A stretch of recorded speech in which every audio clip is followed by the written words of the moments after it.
Joining us. I'm joined today by Sarah Feinberg, Phil Eng, Sarah Meyer, and we're here today to remind riders that starting today, there's a $50 fine in effect for refusal to wear a mask.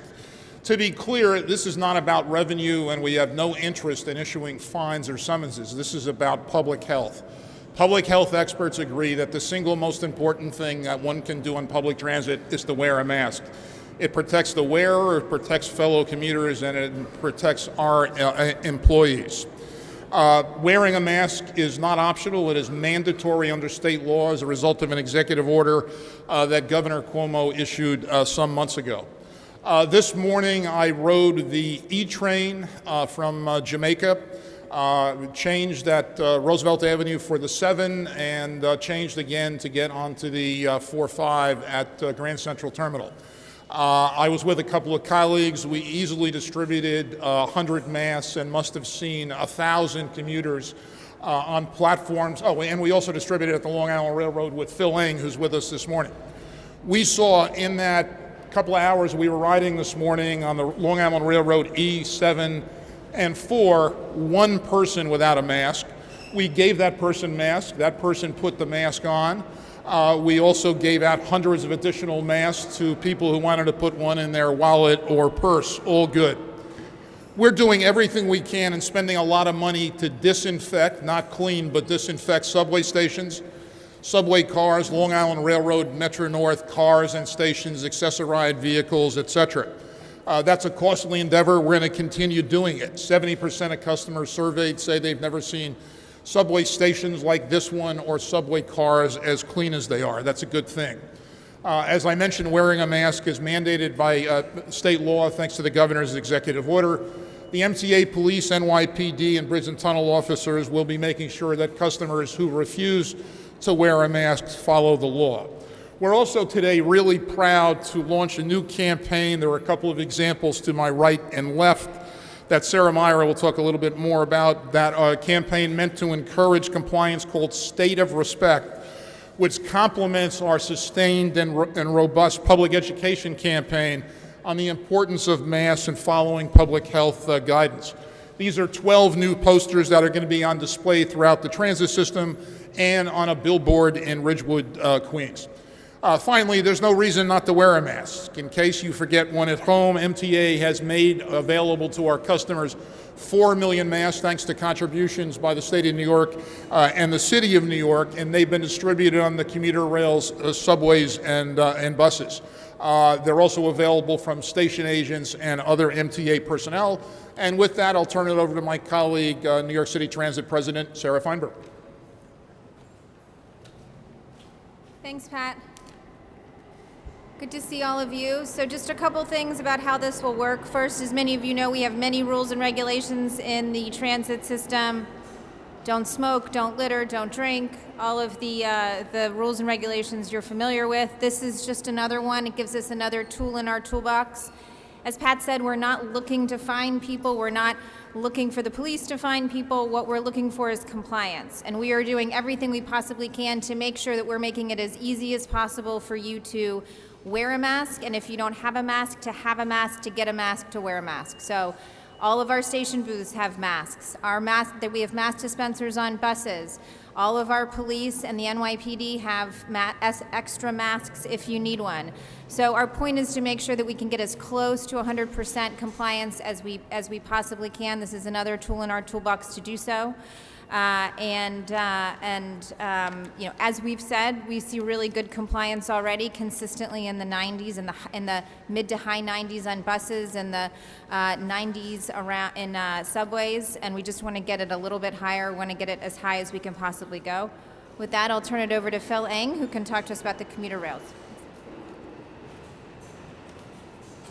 Good afternoon, and thank you, Sarah. As Sarah and Pat have said, we have very strong compliance. The survey we did on the Long Island Railroad just last week showed 95% compliance in our system. And personally, I've observed near 100% compliance. As Pat mentioned this morning, as we patrolled Jamaica, giving out masks, almost everybody, nearly everybody had a mask on, and that's great to see. And I thank you, the public, for doing that and following the advice and helping us flatten the curve. And I'd like to say also that the Long Island Railroad, you can safely ride it. And how do I know that? Because the last positive test we've had in a customer-facing employee, our conductors, our ticket collectors, was back in July 23rd. So you can safely be in our system and not contract the virus. And as everyone else has said, we're distributing masks, we're distributing sanitizer, we're making it as easy as possible for our customers to respect one another. And giving a fine is the last thing that we're looking to do. It's a simple act of wearing a face covering over your nose and your mouth. It's about courtesy and peace of mind for others. And we know masks work, both in stopping the spread and alleviating stress for people. We all want to get back to a pre-COVID state, pre-COVID normalcy, back to what we do, and the best way to do that is wearing a face covering.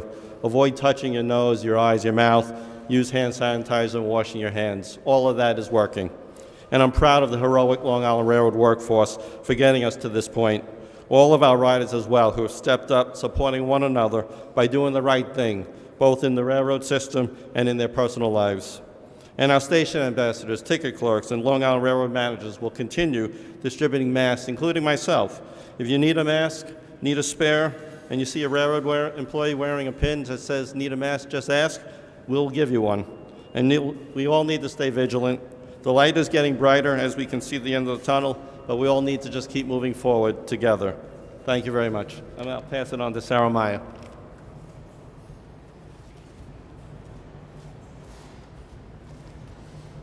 Thanks, Phil.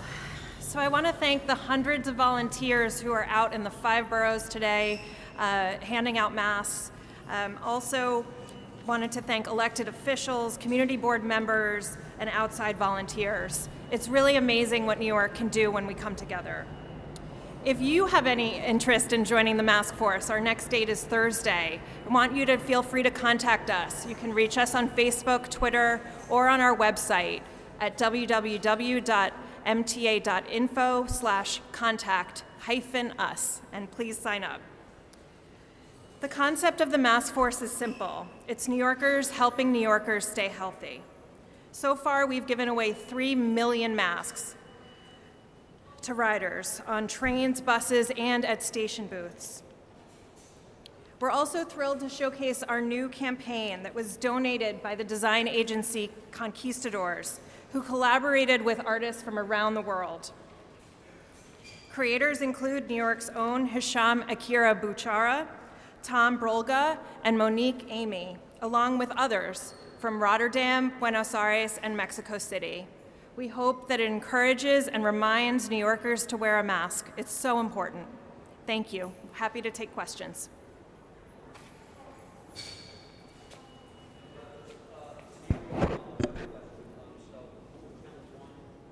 And we were at Union Square during the rush hour this morning, and only enforcement that we saw was an officer, NYPD, standing in front of the in-station precinct with a table and box of masks, walking around instructing riders on the rules and the penalty. Riders also told us they saw no enforcement, though most were wearing masks. Though most people are wearing masks. Is this typical of the enforcement around the system? Look, it was a little difficult to hear you, but if I understand the following, you went to Union Station, one station, there was a police officer who was handing masks out and walking around the station. The police officer had a mask on. That sounds like a pretty good level of enforcement at Union Station. As I said, we start in a good place, right? Mask compliance is 96% on the buses. That's not our guess, it's physical surveys of customers. Over 90% on the subways and well over 90% on Metro North and Long Island Railroad. We started in a good place. Our goal is to drive it even higher because that's in the interest of minimizing public health risk to our customers and to our employees. We are not interested in collecting fines or issuing summonses, and police officers in the course of their job will of course use discretion. It sounds like that officer you saw at NYPD, I assume this morning at the NYPD at Union Station did exactly that. Mr. Foy? Yeah, as I understand it, one of the main reasons you're making this initiative is because you want to bring more people into mass transit, more people on commuter rail, more people in the subways, more people in the buses. Am I correct on that? 2 reasons. One is we want riders to come back when they're comfortable doing so, and we want to minimize health risk to everybody on the system, customers and employees. Yes, those 2 reasons. So therefore, there are 3 ways telling people to protect themselves. One is to keep their hands clean. The other is to wear a mask. But the third component is social distancing.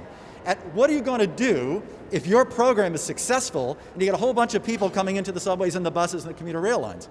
So the answer is surveys and research that's been done around the world, including parts of the world that it went into the pandemic before the United States did and came out beforehand, has indicated that there's no connection between surges in the coronavirus and riding on mass transit. That's been demonstrated time and time again.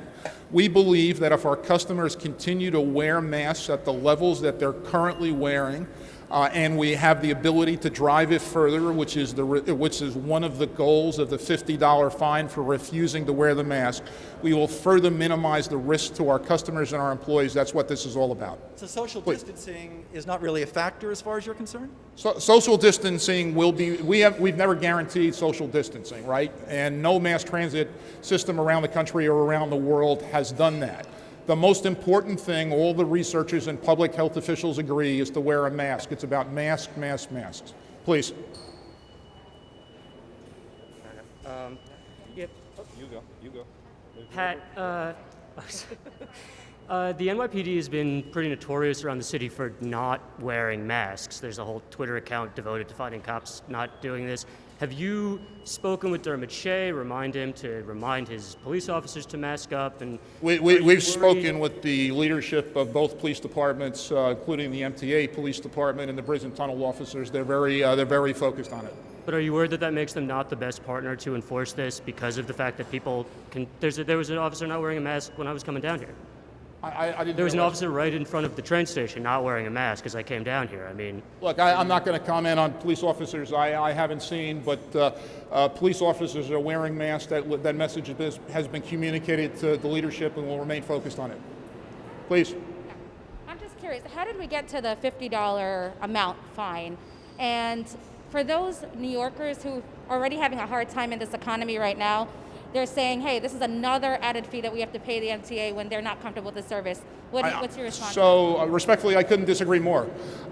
Because we recognize the financial pressure that New Yorkers are under, we're giving masks away. We've given 4 million masks away as a result, or made available 4 million masks to customers as a result of contributions from the state and the city. 1. 2, the way to avoid the fine, we're not interested in issuing summonses or having the police issue summonses or collecting fines, is to wear a mask. We're going to continue giving millions of masks away, and we think that's totally appropriate during the pandemic. Please. What are you asking the I'm sorry, the gentleman behind you.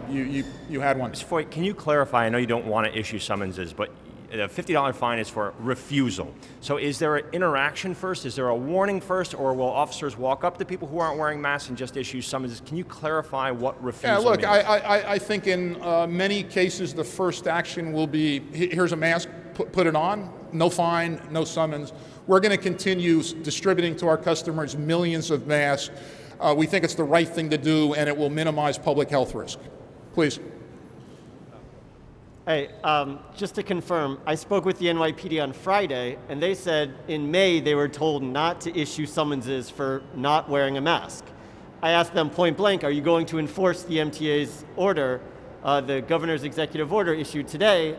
And they refused to say yes. So can you say yes with certainty? Yeah, so I would refer you to Commissioner Shea's comments this morning on New York 1 about 7:32. Anybody else? Anybody else who hasn't? Clayton. Yeah, Pat, every time the NYPD comes down and enforces something in the subway, it seems that there's a racial disparity in who gets targeted and who gets ticketed. How have you communicated with them? What are you guys doing to ensure that the NYPD is not repeating the same things that it always does when it enforces things in the subway when it comes to racial disparity? Look, I don't accept the premise of the question, but 90% fare evasion goes tickets for 2018 went I don't accept the premise of the question. We've communicated with the leadership of the NYPD on the MTA on those important, and MTA police on those important issues. Anybody else? There was work underway to do, the app that they have on the Long Island Railroad for subways. How's that coming? So it is. Do you want to speak to it? Sorry, I'm happy to, but I didn't hear it. The app they have for Long Island Railroad to see how crowded trains are. How's that coming along for subways? It's coming.